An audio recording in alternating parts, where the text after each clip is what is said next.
Tatlong kilabot na motor napper arestado sa Bulacan. Naritong news scoop ni Louie Angeles. Arestado ang tatlong notorious na motor napper sa isinagawang hot pursuit operation ng Plaridel Police Station at sa pakipagtulungan ng Kalumpit Municipal Police Station.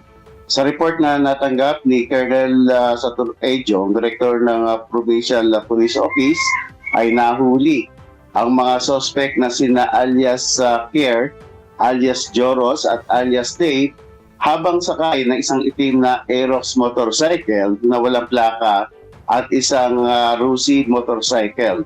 At nangyari ang insidente bandang alas 11 ng madaling araw nitong nakaraang Martes at maging sa nitong sa Barangay Lagundi sa bayan ng Plaridel.